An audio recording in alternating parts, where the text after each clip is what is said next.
Hoy vamos a hablar de otitis media aguda con su respectivo caso clínico. Esta es una presentación realizada para el curso vacacional de Salud y Sociedad 9, especialmente el enfoque clínico de la estrategia IEPI. Entendiendo la otitis como la inflamación del oído medio, mastoides y trompa de Eustaquio como sus complicaciones, con presencia o no de signos de efusión y secreción. Efusión que puede ser serosa, mucoide o purulenta, es una patología de inicio agudo y súbito, en donde podemos encontrar signos de respuesta inflamatoria sistémica o local. Todo esto partiendo del hecho de que la cavidad auditiva es una cavidad que está comunicada a través de la tuba faringetimpánica o la trompa de Eustaquio con la cavidad nasal. Esto, por ende, podría ser una de las causas por las cuales cualquier alteración de la vía respiratoria o enfermedad viral respiratoria o algo que afecte la naturaleza propia de la cavidad nasal podría desencadenarme un problema a nivel de cavidad auditiva. Encontramos varias clasificaciones de otitis, empezando por la más importante, la otitis media aguda, que puede ser con o sin signos de efusión, en donde vamos a encontrar una inflamación de la cavidad auditiva del oído medio, que se va a manifestar con unos signos evidentes en la membrana timpánica a la otoscopia, la desaparición del cono, del reflejo del cono luminoso, la disminución de la movilidad de la membrana timpánica, en fin, podrían ser signos de los que ya más adelante vamos a hablar. La otitis media crónica es aquella otitis que lleva para fines prácticos, según la guía de IEPI, más de 2 semanas de haberse presentado. Encuentran otras literaturas en donde se contemplan hasta 6 semanas. Eh, Obviamente en ella hablamos de una enfermedad con una progresión mucho más avanzada y vamos a encontrar un deterioro más marcado. Y la otitis media recurrente es aquella que se presenta en pacientes que han estado transcurriendo por episodios de otitis en una frecuencia de 3 veces en los últimos 6 meses o más y 4 veces o más en el último año. 3 episodios o más en los últimos 6 meses y 4 episodios o más en el último año. En cuanto a la estadística epidemiológica, pues hay que tener en cuenta que lo que más, el grupo etario en el que más se presenta la incidencia de otitis media aguda son los niños entre los 12 a los 23 meses. En niños muy pequeños o recién nacidos, la incidencia es mucho menor de 3.3% o 13.3% en niños de 6 a 11 meses. Y en niños ya mayores a 36 meses la incidencia vuelve a ser solamente del 3%. Teniendo en cuenta esto, entonces ya nosotros podremos encaminar nuestro enfoque diagnóstico según la edad que tenga el paciente cuando acuda al servicio de consulta por presentar estos problemas de oído.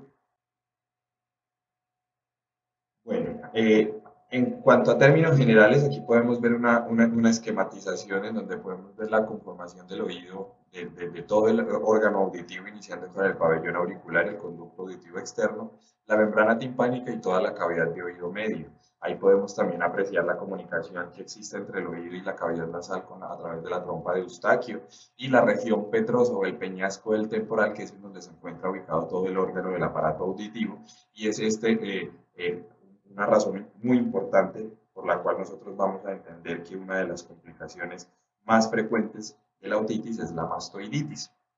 En cuanto a sus agentes patológicos, patogénicos están en los más importantes, el Streptococcus pneumoniae, el Haemophilus influenza, el Moraxella catarrhalis, como les venía mencionando previamente, pues enfermedades del sistema respiratorio pueden generarme también una alteración en el oído, teniendo en cuenta esto, que los agentes etiológicos también van a ser compartidos. Dentro del diagnóstico, pues obviamente prevalece la clínica, es la herramienta que vamos a tener en nuestras manos en todo momento. Entonces vamos a mirar los hallazgos clínicos que hayamos encontrado, si encontramos signos de efusión, si encontramos de pronto alteraciones en la membrana timpánica. De ser así, pues entonces nos preguntamos si es de origen viral o bacteriano, teniendo en cuenta ciertos criterios que podemos empezar a evaluar. Si es una infección viral, pues ellas generalmente tienden a ser autolimitadas y se manejan otros síntomas. Si es bacteriana, entonces tenemos que definir si es por Streptococcus pneumoniae, Haemophilus influenza, ya sea por nexo epidemiológico, por grupo etario, por signos característicos, y de esta forma se determina el manejo más idóneo. Es importantísimo tener en cuenta que para la evolución del tratamiento de forma favorable, tenemos que tener en cuenta el tipo de microorganismo y el tipo de agente etiológico al que vamos a estar afectando. Podemos mirar signos como color, movilidad, la insuflación, posición, translucidez, presencia de niveles hidroaéreos, burbujas, perforación, otorrea, posición del manguito del martillo. Todos estos signos son signos sugestivos que nos van a empezar a orientar para un diagnóstico de otitis, ya sea de origen viral o de origen bacteriano. El neumootoscopio es ese aparato que estamos viendo en la diapositiva, es un aparato con el cual nosotros vamos a evaluar la integridad de la membrana timpánica y la movilidad de la misma. Es un examen con una sensibilidad y una especificidad bastante alta, pero desafortunadamente no se cuenta con esta herramienta dentro de todos los servicios de salud. Entonces, a veces es necesario solamente realizar un diagnóstico teniendo en cuenta la observación de la cavidad auditiva del conducto auditivo y los hallazgos clínicos que encontremos en el paciente. Dentro de los signos de difusión, esos signos de difusión van a ser unos signos que nos van a manifestar si en el proceso patológico del paciente existe la salida de material purulento, secreciones mucopurulentas. Entonces, partiendo de ese hecho, dentro de los signos de difusión vamos a encontrar abombamiento de la membrana timpánica, una movilidad limitada o ausente de la membrana timpánica, niveles hidroaéreos dentro del oído medio y otorrea o la salida de material purulento directamente desde allá. Estos van a ser unos orientadores que nos van a sugerir que existe una inflamación de oído medio, obviamente, por una respuesta inmune. Se van a encontrar de pronto también hallazgos como eritema de la membrana timpánica y obviamente la otalgia, que es suficiente para interferir con la vida normal del paciente, y ese es un motivo principal por el cual el paciente termina consultando a los servicios de urgencias por el dolor intenso de oído que se vuelve insoportable.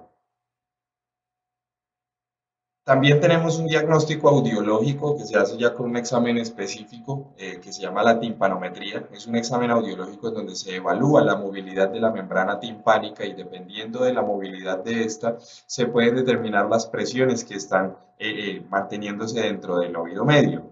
Nos genera una clasificación que se llama la clasificación de Yerger en donde se divide en 5 niveles, siendo A una membrana timpánica normal y sin signos de efusión, una categoría B en donde la membrana timpánica se encuentra aplanada, lo que sugiere una efusión leve, una categoría C que se va a dividir en 1 y en 2, en donde las curvas de presiones van a estar desviadas, C1 desviada a la derecha moderadamente y C2 ya desplazada marcadamente, teniendo en cuenta la diferencia de presiones que hay dentro de la cavidad auditiva, dentro del oído medio.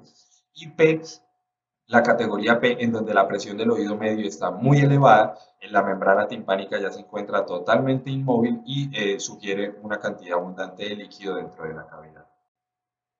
Para el manejo de la otitis, entonces tenemos que entender que hay 3 pilares fundamentales que nos van a asegurar el éxito del tratamiento. Tenemos que tener un diagnóstico acertado, entonces tenemos que estar hablando de una otitis media aguda de origen bacteriano. Teniendo en cuenta esto, pues vamos a hacer la elección del antibiótico adecuado, el más idóneo, y la erradicación por completo del foco infeccioso, la cual se logra con un tratamiento que se haga con los tiempos establecidos y sea con las dosis adecuadas para poder lograr esto.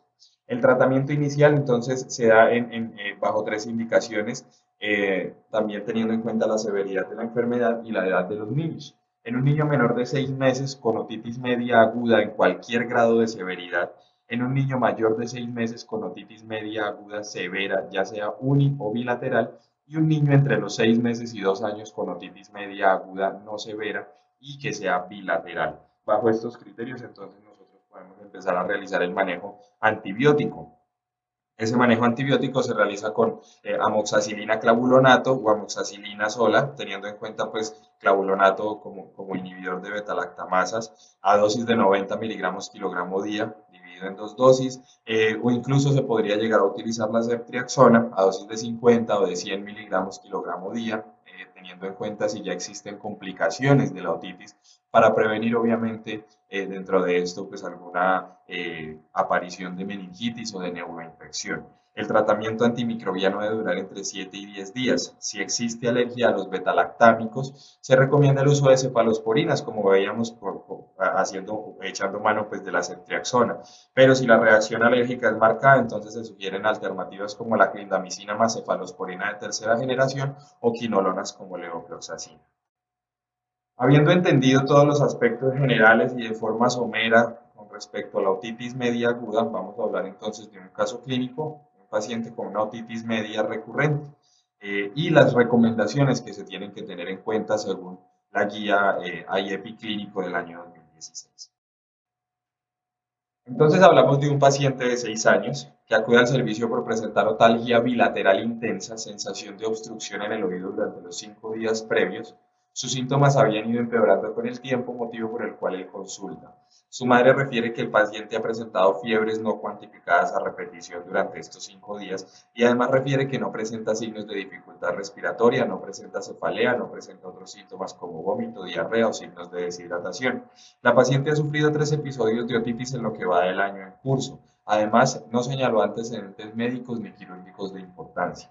La paciente estaba tomando acetaminofén y ningún otro fármaco para manejo de fiebre y dolor. No tenía alergias medicamentosas conocidas. Al examen físico se encuentra una paciente febril con 38.7 grados centígrados, con los signos vitales dentro de parámetros normales. Con aspecto de cansancio, refiere también pocas horas de sueño debido al dolor de oído durante estos últimos 5 días, consciente, alerta y colaboradora. A la exploración del oído externo no se revelaron datos relevantes, la paciente sentía algunas molestias al colocar el espéculo para la otoscopia, pero en cuanto a la exploración otoscópica se demostró inflamación y abombamiento de ambos tímpanos que permanecían inmóviles durante la insuflación neumática. Eso es un signo claro de efusión si recordamos lo que hablábamos hace un momento. No se observa salida de ningún líquido ni otorrea en los conductos auditivos y el resto de la exploración de cabeza y cuello es normal. No se encuentran déficit neurológico y la paciente fue diagnosticada con otitis media bilateral recurrente. Teniendo en cuenta esto, no existen tampoco otros signos de alerta como inflamación de la apófisis mastoides y demás. Entonces, se deja la niña con este diagnóstico y pasamos a ver cuál es la recomendación que nos tiene el IEPI clínico. Bueno, ya hablando de la parte clínica, de la parte de IEPI clínico, ¿cuál es la recomendación que nos da a tener en cuenta con estos pacientes clasificados con otitis media recurrente? Para la clasificación que se da como otitis media recurrente, se recomienda la remisión para manejo por otorrinolaringología, el manejo con antibióticos orales de forma ambulatoria de acuerdo a la severidad del cuadro, pero si tenemos en cuenta, esta niña mayor de 6 años es se encuentra con una otitis bilateral. Entonces tenemos que tener en cuenta si existen signos de alarma que nos obliguen a tener a la niña en observación médica dentro de los servicios de salud o se le puede dar manejo ambulatorio en casa. Es necesario dar manejo a la fiebre y el dolor para disminuir también para disminuir también irritación dentro del oído medio y dentro de la cavidad nasal. Y si el oído supura, se debe mantener seco con el uso de mechas. Es necesaria una revaloración en 2 días después del tratamiento antibiótico haberse iniciado y una explicación asertiva al cuidador en donde se le enseñen y se le instruya acerca de signos de alarma a tener en cuenta y que reconsulte inmediatamente en caso de presentarse alguno.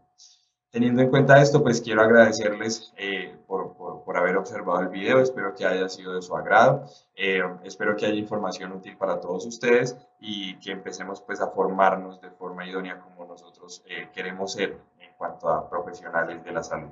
Muchísimas gracias.